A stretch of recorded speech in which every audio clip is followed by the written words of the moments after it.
श्री स्वामी समर्थ। स्वागत आहे तुमचं माझ्या यूट्यूब चॅनलमध्ये। आजचा दिवस तुम्हाला खूप छान सुख समाधानी जाओ ही स्वामींच्या चरणी प्रार्थना करते आणि आजच्या या नवीन व्हिडिओला सुरुवात करते।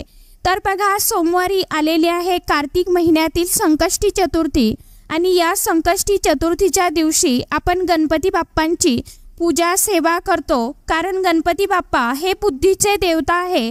तसेच संकष्टी चतुर्थीचा दिवस हा गणपती बाप्पांना समर्पित मानला जातो आणि या दिवशी गणेश तत्व हे अतिशय जास्त प्रमाणामध्ये कार्यरत असते आणि संकष्टी चतुर्थीच्या दिवशी बाप्पाची पूर्ण श्रद्धेने मनोभावे सेवा व्रत पूजा केल्याने आपल्याला सुख समृद्धी आणि शांती मिळते आणि आपल्या आयुष्यामध्ये घरामध्ये येणारे सर्व संकटे, दुःख, अडीअडचणी, गरिबी, दारिद्र्य यापासून आपली सुटका या भक्तीमुळे, सेवेमुळे आपण जी भक्ती करतो तर त्या भक्तीमुळे, सेवेमुळे होत असते।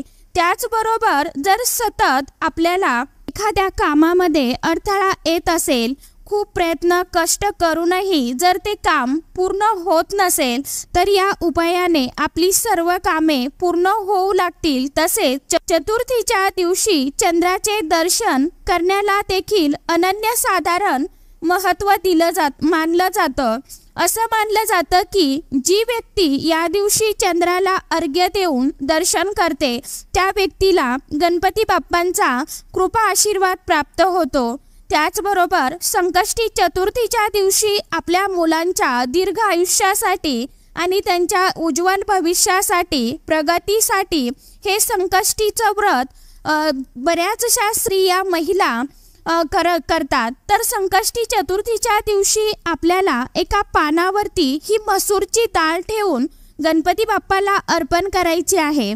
तर हा उपाय केव्हा करावा, कशा पद्धतीने करावा आणि कोणत्या पानावरती आपल्याला ही मसूरची डाळ बाप्पांसमोर अर्पण करायची आहे, ती मंदिरात करावी की घरी करावी, याविषयीची संपूर्ण माहिती आजच्या या नवीन व्हिडिओमध्ये शेअर करणार आहे। त्यामुळे व्हिडिओ कुठेही स्किप न करता शेवटपर्यंत नक्की बघा।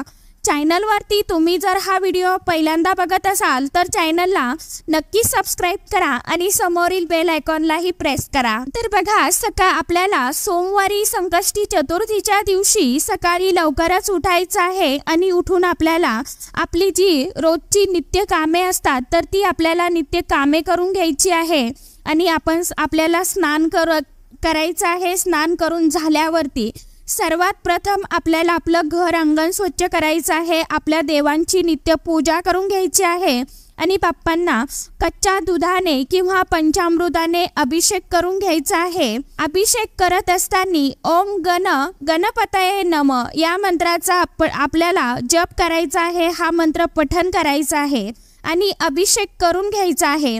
बाप्पांना स्वच्छ पाण्याने स्नान घालून मूर्ती आपल्याला स्वच्छ पुसून घ्यायची आहे आणि देवघरामध्ये तुमच्याकडे जर छोटा चौरंग असेल तर बाप्पांना त्या चौरंगावरती एक विड्याचं पान ठेवून दोन आपल्याला जोड विड्याची पानं ठेवायची आहे त्या चौरंगावरती, किंवा लाल कापड असेल तुमच्याकडे तर लाल कापड आपल्याला त्या चौरंगावरती टाकायचं आहे। कपडा आपल्याला अंथरून घ्यायचा आहे आणि बाप्पांना त्या चौरंगावरती स्थापन करायचं आहे, किंवा तुम्ही एखाद्या वेगळ्या पाटावरती किंवा मोठा चौरंग असेल जर तिथे पूजा तुम्ही मांडणार असाल तर तिथे देखील तुम्ही ही पूजा बाप्पांची मांडू शकता।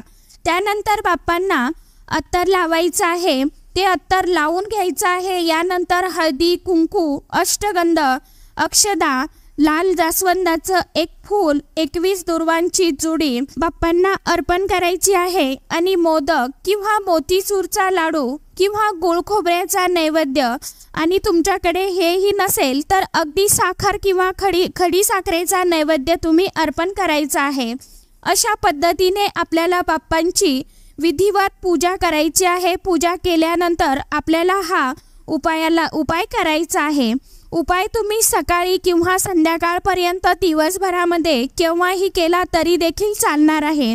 तर आपली संपूर्ण पूजा झाल्यावरती एक वेळा आपल्याला गणपती अथर्व शीर्षमचं पठण करायचं आहे आता तुम्हाला जर गणपती अथर्व शीर्षम येत नसेल तर तुम्ही मोबाईलवरती यूट्यूबला लावू शकता आणि बाप्पांसमोर आपल्याला आपले दोन्ही हात जोडून आसनावरती बसायचं आहे आणि यानंतर एक छोट्या आकाराचं आपल्याला एक प्लेट घ्यायची आहे। प्लेटमध्ये जोड विड्याची 2 पानं ठेवायची आहे। नागवेलीचं पान, खाऊचं पान, तुम्ही जे काय म्हणत असाल ते पान, आपल्याला पान स्वच्छ धुवून पुसून घ्यायचं आहे। त्या पानाला देठ ठेवायचं आहे आणि त्या पानावरती आपल्याला थोडंसं जे आपला शेंदूर असतो देवांना लावायचा, मारुती रायाला, गणपती बाप्पाला देखील शेंदूर लावला जातो, तर तो शेंदूर आपल्याला ओला करून घ्यायचा आहे आणि त्या शेंदुराने आपल्याला त्रिकोण काढायचा आहे आणि त्या त्रिकोणावरती, त्या पानावरती आपल्याला थोडंसं हळदी, कुंकू, फूल, अक्षदा अर्पण करायचे आहे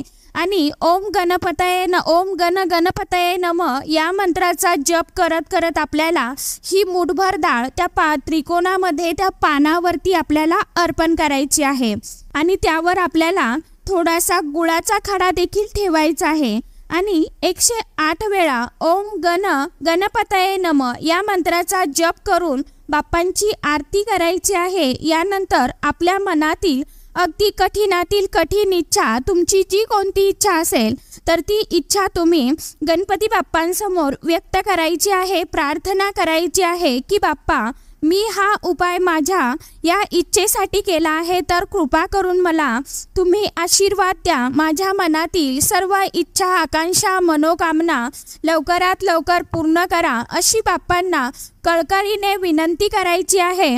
आता ही मसूरची डाळ अर्पण केलेली दिवसभर, आता तुम्ही जर हा उपाय सकाळी करणार असाल तर दिवसभर आपल्याला तशीच ठेवायची आहे, रात्रभर तशीच ठेवायची आहे, किंवा आता रात्री जर करणार असाल तर रात्रभर आपल्याला ती तशीच ठेवून द्यायची आहे आणि दुसऱ्या दिवशी ही डाळ तुम्ही एखाद्या ठिकाणी नदीमध्ये, वाहत्या पाण्यामध्ये टाकून देऊ शकता, कारण नदीमध्ये ही माशा खाऊन घेतात या डाळीला, तर तुम्ही पाण्यामध्ये विसर्जित करू शकता किंवा गाईला देखील खाऊ घातली तरी देखील चालणार आहे।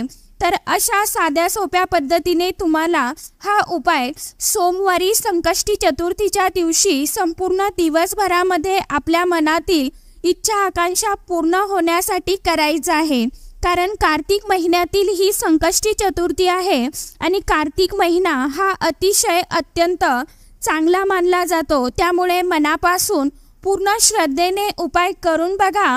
गणपती बाप्पा तुमच्या मनातील सर्व इच्छा, आकांक्षा पूर्ण करो, हीच बाप्पांच्या चरणी प्रार्थना करते। तर आजच्या व्हिडिओमध्ये इतकीच माहिती होती, कशी वाटली नक्की सांगा। व्हिडिओ आवडला तर चॅनलला आवर्जून लाईक, शेअर, सबस्क्राईब जरूर करा।